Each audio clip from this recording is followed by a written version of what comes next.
Familiyasi nima aytdingiz? Begimqul. Begimqulov. İşe o yapıyor. İşte şöyle yaparsın, iş bakıyorsun ki ilgili bir tercih edesin.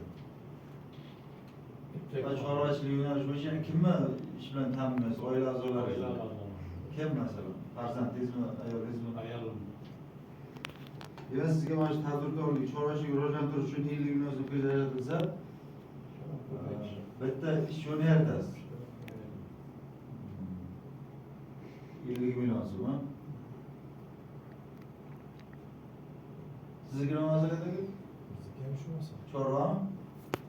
Qaysi yo'nalish uchun kiritaman? Hayvonlar. Uy hayvonlari qancha so'mlari? Qaysi yo'nalish bo'yicha? Shu hayvonlar. Qancha miqdorda? 100 million. 100 million. Davlat ro'yxati o'tganmi? Tadbirkorlik subyekti sifatida? Nima tashkilot nomimi? Tadbirkorlik subyekti nomimi? Yakka tadbirkormisiz yo hemshirimi? Yakka tadbirkor. Ayting. Nomimi? Ayol nomida. Saidova. Saidova yakka tadbirkor Saidova Gulnoza. Gulnoza. Dilnoza. Ha, Gulnoza. Hop, biz bularga qaysi yo'nalish bo'yicha olmoqsiz edik? Shu hayvonlarni Chorvachilik yo'nalishi bo'yicha 100 million so'm miqdorida. Demak, sizga tabii 312 sonli qaror asosida kredit taklif qilamiz. O'sha nima deydi? Kichik biznes uzluksiz qo'llab-quvvatlash maqsadida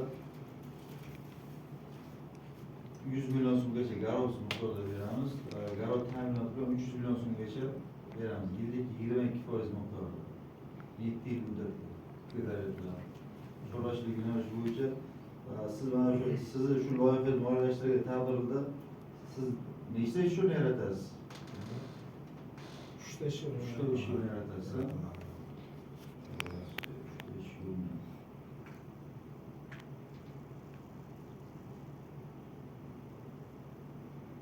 Mol boqish sharoitingiz bormi?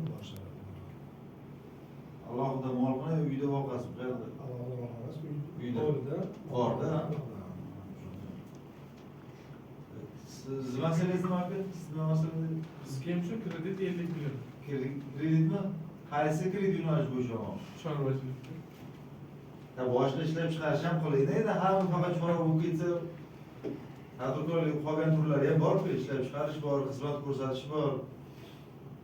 Biz mana o'sha uchun mana shu tadbirkorlik faqat chorvachilik yo'nalishi bo'yicha emas, mana shu xizmat ko'rsatish